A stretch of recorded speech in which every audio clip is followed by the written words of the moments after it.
So it's 6:30 on p.m. on March 21st, looking back towards the mouth of the inner pasture where I came today. About an hour and a half of pretty steady hiking to get out into the middle here. So looking north and around to the west in the setting sun.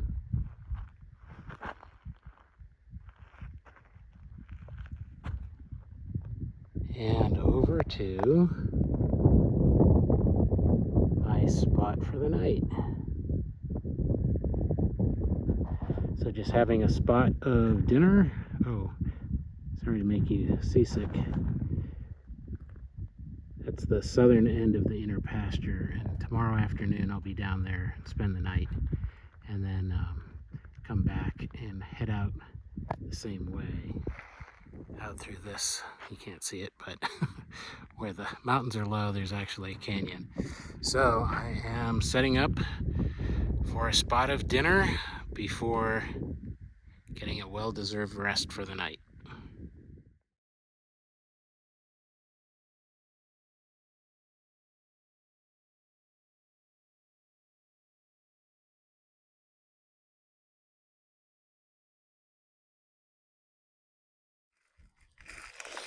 Well, good morning. I've not been filming on this trip. I actually shot a lot of video on my last trip out here to the inner pasture. But when I discovered that my footage of discovering a whole smear of Native American pottery sherds wasn't there, it discouraged me, and I never put the film together. So I'm back out, and presumably or theoretically for a 2-day jaunt out here. You can see the extent of this valley called the inner pasture. And I came in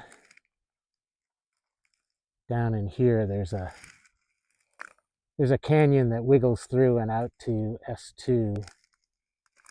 And tomorrow, or actually by the end of today, I'm going to be down there in the southern lobe of this kind of horseshoe-shaped valley. And today, I'll be heading up this way to try to find those sherds again. So anyway, this is the morning of the second day. I got a late start yesterday and didn't hit the trail until 4 p.m. Work didn't end when it was supposed to. So anyway, hiked through the canyon, probably 2 miles, maybe a little bit more. It took me an hour and a half, but it's pretty slow going. A lot of soft sand and also some stuff you have to climb over. The main wash has been used by dirt bikes. Those dirt bikes have broken the surface tension of the sand, so you just swim through it. So often I had to kind of pick my way through the areas on the side of the trail, and that slowed me down as well, zigzagging between bushes. So anyway, I got out. I found a good campsite, kind of in the middle, probably about halfway through the valley to where the sherds are, and had a good night, had a nice dinner, got to bed at a reasonable time. The wind wasn't too bad, and so getting a late start, kind of on purpose, trying to relax on this trip. But it's 9:10, 9:45, and I'm finally walking. But I've done everything. I've had a nice morning cup of coffee. I've made my breakfast. I've done all my bathroom stuff. I've knocked down the tent, and I'm ready to go. So the big thing is going to be my water supply, and we're just going to have to see how that lasts. I have about 4.5 liters for the rest of today, and then tomorrow. So just found some litter, another aluminized balloon, Mylar balloon. So I'm going to stop to pick that up. Sorry for the Frito Bandito look, but it's pretty sunny out here. Anyway, I will check in later if I find the sherds. Well, I'm back, and the good news is there's a reason. It is because I think I have found where I discovered all those sherds before. Basically, I did find it. I don't know that I'm looking at exactly the area from before, but I knew I had put a marker on the map after the trip that showed I was heading for a promontory over there, and I was coming from a hollow over on this side, and I knew that it was on some high ground before a wash. So I knew the approximate area, and I marked it on the map before I forgot. Anyway, as I was hiking out today, originally I was going to walk up the wash, but there are multiple washes, and I just decided to make a beeline down the middle. So I've been zigzagging and slaloming through vegetation on rabbit trails for not quite an hour, almost an hour.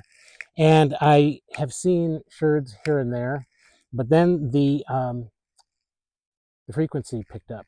So I'm going to stop, turn this camera around, and show you what I found. All right, so this is an example, just as I've been walking along. I need to get this and make sure I'm not putting it in shadow, but there's a little sherd. And they were starting to pop up more and more frequently. And as I zigzagged, I would find more. There's another little piece. There's another little piece. Hard to see probably. And I just was kind of creeping along, and here are a couple of more. So kind of get the idea. There's one over there. So they started to get more dense, and here's another one by that little tuft of grass. So here's the interesting thing. As I began to wander around, I found this right next to some of the sherds. So I'm dying to know maybe what's underneath it. There are no other stones. Okay, so I've found one conglomeration of sort of, I don't know, little grapefruit, let's say, or melon-sized stones back where I camped. And that's not normal either. That could have been somebody's fire ring or campsite. Maybe there's something underneath this. Maybe there was some, particular, maybe it was a navigation marker crossing the valley from here and over this way. So why are there sherds here? Since I almost lost my hiking poles earlier, I'm going to take them with me this time.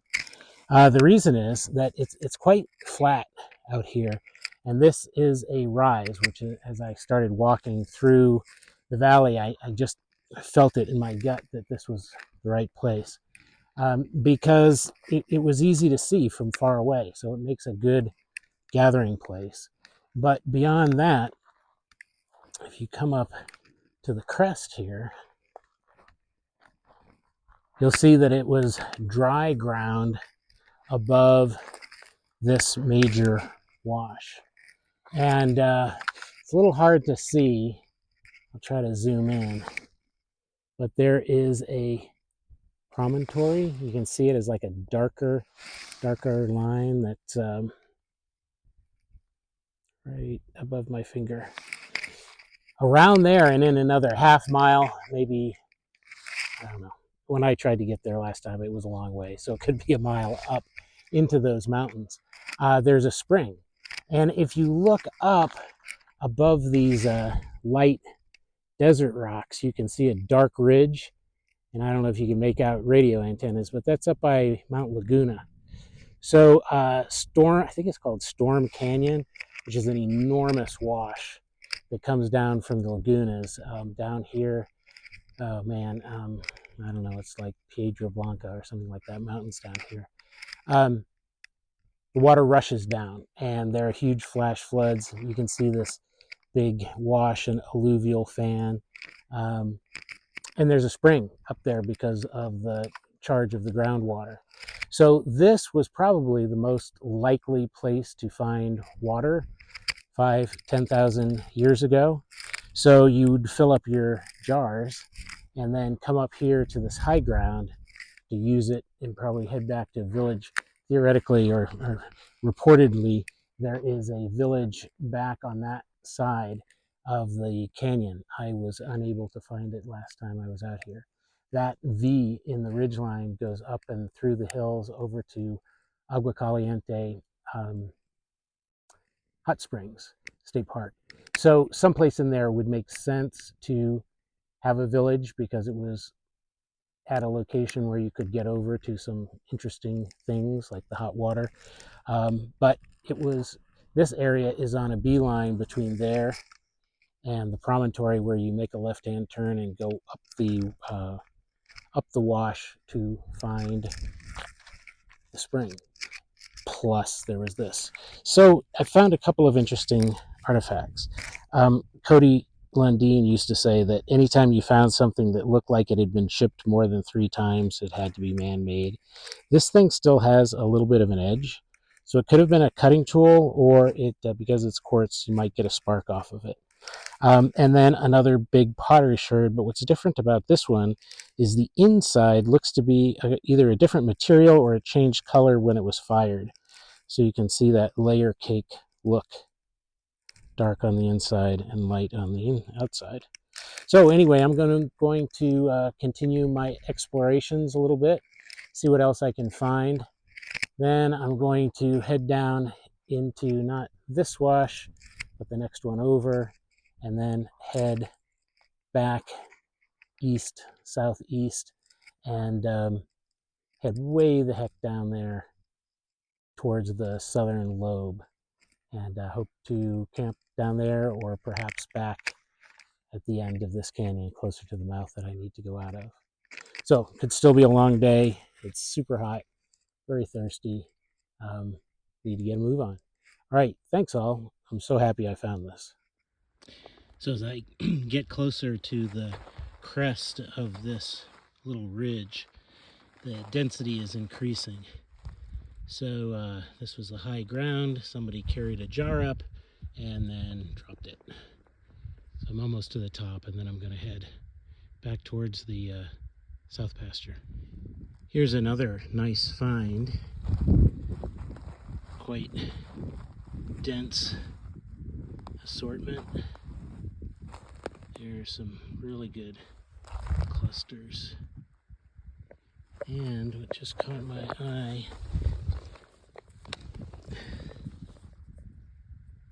this piece definitely has a cutting edge. And that's sort of unnatural to have something so thin. So anyway, this is more, seems like, village site because the different colors of the shards show that there were different pots. Here's maybe a little napped arrowhead, or it was just a cutting edge. You see all these, that's a cutting edge. You'd hold it like this and use the sharp edge to slice. So yeah, wow. I feel vindicated for having found this again, to keep me from becoming too cocky. I just sat back on the heels of my shoe, which had a jumping cholla attached to it, which is now in my behind. All right, a little bit more exploration. Wow, this is a great site. And then I've got to get going.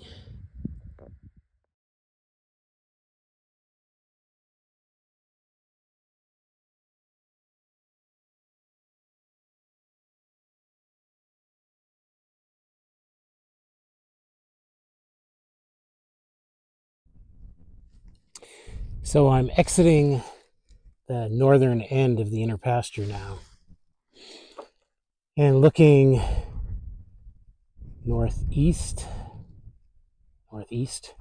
That is the mouth of the canyon. I will exit tomorrow. But what's interesting is right now I've been following this old ranch road, and this is where I turn the corner and head into the southern lobe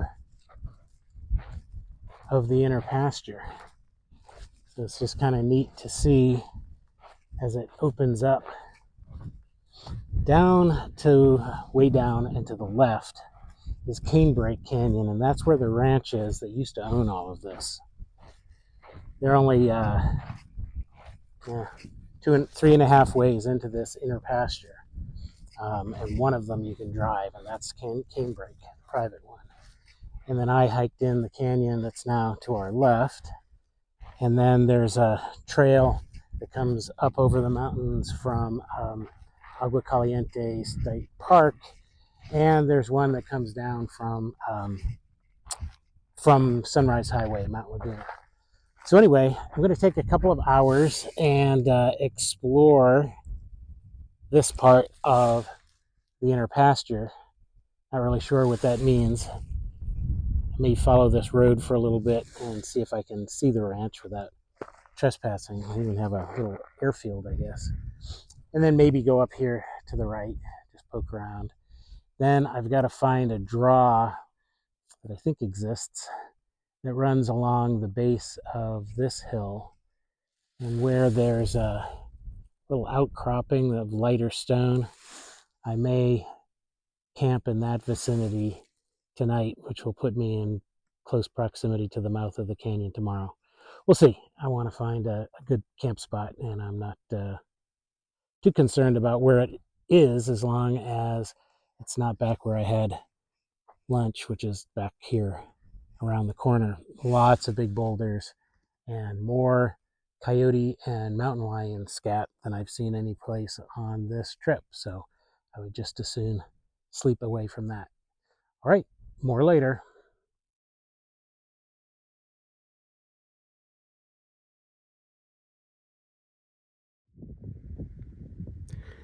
I'm now in the southern portion of the inner pasture, and this road here forked off. It's the trail, an extension of the trail that I came up the canyon on with the motorbikes, and the motorbikes are still here. Anyway, this is traveling up and gonna hit that rise, so I'm gonna follow it at least that far to look down into the rest of the pasture. But as I was walking, I looked down and I saw some sherds. So I've been exploring down close to the ground, this area, have continued to find more sherds. And then I saw something that looked a little bit like, I don't know, it's blue to my eye. And can't really tell. May not be anything because there's some other blue over there, but it brought me in here, and there's this little grotto, and the grotto has been used by recent humans because there's some trash. Maybe this was some kind of cache, you know. It's in the shade. It's been used for fires. But this grotto is about the same size as the ones up Mine Canyon that were apparently used about 10,000 years ago. And there are sherds in here as well as old Coke bottles. So, I don't know. Could have been, or could be a very ancient, that's probably not theirs, a very ancient shelter from long ago. Anyway, I'm going to continue to explore, see what I see, head up that road a bit. It's almost 1:30. Have about an hour to explore, and then I've got to head back. I think I'll maybe, I don't know whether I'm going to stay in this part of the pasture or head back to the area that I know that's closer to the way out. Don't know. We'll see. All right, more later. I think this really was a village. Not only are there just a ton of sherds all along here, but my eye was drawn to this dark area, which turns out to be a 2-bedroom, no bath condo. Maybe even a 3rd bedroom over there. But you can see this has been used extensively with fire. I've not seen any painting anywhere. And I've not seen any morteros. It's the wrong kind of rock. It's too coarse. But definitely a lot of sherds. At least at certain times of year, water has run. And of course, who knows, 5,000-10,000 years ago, what it was like. But this is very much like mine wash with just, I don't know, you know, just a geological misfit where lots and lots of rocks came down in a certain way, leaving grottos. There's an interesting one up there. But the ones down on the ground level are the most valuable. Anyway, so there just seems to be a little stretch. Every once in a while, you find something like this. This is really sharp. So this is not natural. That's been napped. And just more and more sherds. Here's a big one. Yeah, so undoubtedly another village site. And honestly, why not? Convenient access to the road and commute to town, right? Yeah, all right. So anyway, onward with the exploration. So I'm looking back, and that finger, that promontory that comes down, that's where the village site was. And then I walked up this way along the road, and then I decided I was going to just cut across and try to hit a wash that heads down to the ranch. And then way the heck back over here, that's the northern part of the pasture. So a couple of things since then. One is I've got vultures following me. I don't know if you can see it. There's a red tail up here that's trying to scare them off. A little light coloring for a red tail, maybe something else. I'll have to think about it. Anyway, so I've been walking in sherds and stuff. And then there was a rise, and just like that rise in the north pasture where all the sherds were. So I came up and take a look at this. So this shows the pasture going all the way up to the base of the mountains, and then this huge valley within a valley. I wasn't sure if I was going to be able to find a very distinctive wash over here. I knew there was one by this this finger coming down, this ridge line coming down, but boy, that's it's a little hard to miss this. So yeah, so I can see the wash, and there may be a road inside of it. It's been tough going for a while. One, because it's been 100 freaking degrees, and second, because of the damn dirt bikes that have just torn up the tracks or the sand. Anyway, I'm gonna head down this way, and way down here, that's about where the ranch is. I still haven't seen it, even, you know, from afar. And then I'll pick up the road that follows back this way. And in a couple hours, I'm gonna call it a day wherever I am. I mean, the nice thing about backpacking is your home is wherever you are. So I just need to find a level place and I'll be good. And I'll still have plenty of time to get out tomorrow morning. All right, here we go.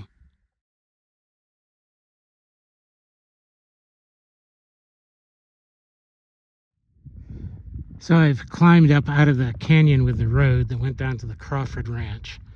It is indeed fenced. It's kind of an oasis of palm trees and some buildings. I took a picture of it from afar. But that's Cane Break Canyon heading out towards S2. And this, right in front of us, is what's left of the airstrip. How do I know? Well, because of GPS and because there's the old windsock mast. So anyway, yeah. So I've seen 2 airstrips, wouldn't want to land on either one of them. And now I've got a long, hot walk back this way. Down at the base of that mountain is the road. I'm not getting there, and I don't want to go down in there anyway. I'm going to head cross country as usual and head straight for the point and the northern end of the inner pasture. And then we'll just see how the timing goes and decide whether we as an I, sleep on this side of the point or the other side of the point. Here's the biggest bone so far, probably of a cow, back from the days that they did wild pasturing here. So it's going on 4:30. I'm getting closer to the north end for half of the pasture. Over here, where this finger comes down, I'm trying to get around there for tonight and camp there, so I'm closer to the mouth of the canyon. So anyway, I was way the heck up in the northern part of the pasture this morning, and then came down around that tip that's in shadow and hiked all the way down here looking at the villages. And I think I got as far as that finger that extends down the farthest. It was that one, or the one here with the big boulders. And then I cut across, hitting my landmark was this finger coming down. And that's where I hit that huge wash, the valley within the valley. And I hiked down that valley all the way down into this far corner. And that's where the ranch was. And then I hiked up a steep incline, and I've been doing a mix of old abandoned road and cross country ever since. So it's been a warm day. My thermometer says a maximum of 102. Right now the wind is blowing, which is nice, because when it hasn't been blowing, it's been mighty hot. I have 3 liters of water left, which should be enough to get through tonight. I might skip breakfast just to have more water to drink on the way down the canyon. So, I don't know, I'm thinking another hour of walking, and that'll bring me to where I look for a campsite. Well, it's almost 6 o'clock, and Home Sweet Home is all set up. Over my corner, over my shoulder, I'm not sure you can see, the southern lobe of the inner pasture is way down there. It has been a lot of walking today. I think 7 straight hours of walking. It peaked at 102 degrees today. Anyway, all set up here, and am close to the mouth of the canyon for tomorrow's departure. And we'll just take a quick walk. Want to keep food a safe distance from the tent so that animals looking for one don't find the other. They have a pretty strong wind coming down the canyon right now. I don't know, maybe 15 gusting to 20 miles an hour. It'll probably calm down once the sun sets, but it's a little bit strong coming down canyon right now. So we're probably about 100 feet. I just want to be able to find the tent again. So parked next to this Ocotillo is my setup for dinner, and my seat is set up so that I can watch the setting sun's colors on that mountain. So I think, unless something exciting happens, that'll be it for filming today. I'm gonna have an early dinner and turn in. It's been a long one. So tomorrow, just break camp and shoot down that canyon. Should be about an hour and a half to 2 hours from the car. and I will do that as soon as I can tomorrow. Bye. Good morning, and a fine morning it is.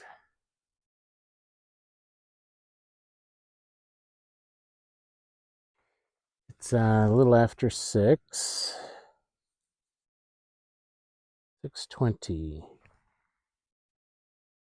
and the desert is beginning to wake up.